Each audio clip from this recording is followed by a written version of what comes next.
Welcome back, people, and I hope everybody is doing great. We are at another chapter, the Goldilocks rule. The Goldilocks rule, how to stay motivated in life and work. The whole chapter revolves around the Goldilocks rule, where human experience, our human experience peak motivation. We get the highest level of motivation when we are working on the tasks that are just right on the edge of their current abilities, of our current abilities. For giving example, let's take example of ourselves. Like if we're playing, like we'll have to play badminton. If we're playing badminton with a 4 year old or just 10-year old kid, then we supposedly will win the all of the points. But that doesn't, like, that feels boring. That will surely be felt boring. And in the another sense, if you are playing with some professional, international, top level and world top level peoples and athletes of badminton, you will surely lose every single point. So that would feel overwhelming. And this point is the breakdown. So what the Goldilocks rule state, and the major part of this whole chapter is entire to be like, this is a over, like, think this is the zone, this is the motivation line, and this is the Goldilocks zone. These are your current levels where you are stick with your current abilities, your current stats. You are till here. So it needs just to be like this, where you don't feel overwhelmed, just a little challenge. And while counting or mathematically, scientifically, so after research, it was around 4% extra of your current abilities. It means just a little 4% harder than the other ones. The greatest threat to the success and not failure. If you will see around the top professionals and the peoples on the business on the world, they are there because of the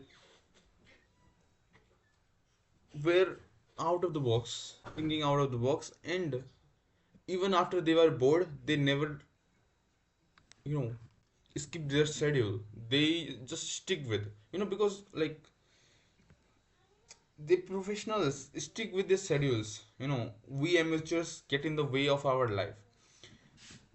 We everybody can work hard, and we have even tried and experienced the thing that we everybody can work hard when we feel motivated, and we surely do. But it's the ability of the professionals who attend, and when the work isn't exciting, because whenever the habit becomes routine, it becomes boring, less interesting, and less satisfying.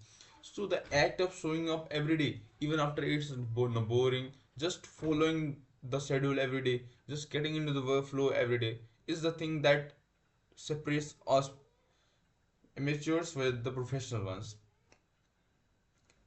And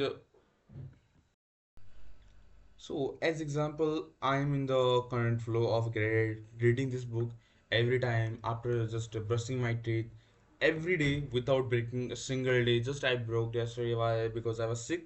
So one day is, it doesn't matter, but the act of showing up every day, even you feel sometimes dismotivated and just like bored, some because it's real boring even in some time period of time, but showing up every day is the greatest thing that you can do for yourself and for your life.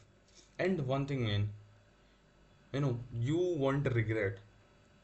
You know, you won't regret, like, at the current moment when you're watching this video or in the day, you would be like, I'm not interested in doing anything.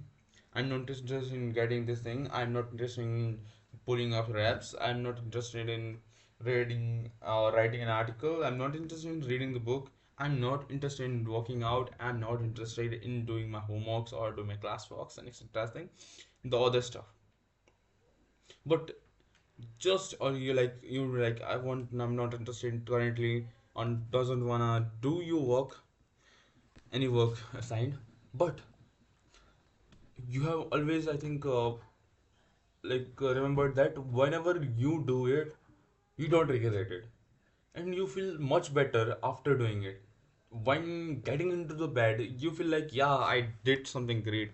Even I was whether I even after I got bored, I did whatever it be, and you feel like you just get proud of yourself on the moment, and it happened with me a lot of time, because many time I just ignored my boredom and did this task that at the end of day I was so much happy that I just out overed my boredom and my other older bad habits. That was something great moment, and you will never regret this thing.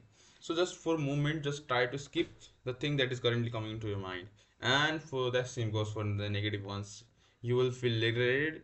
For the one moment, you might be like, for your by the cause of your dopamine, much attracted toward like eating chips, eating anything or any bad habits, but at the end of the day you will regret it. So that's all for like this is all the summary of the chapter, and I hope you all are reading this book, because we are just at the end of the sessions and the series. So best of luck for your journey, and see you. Bye bye.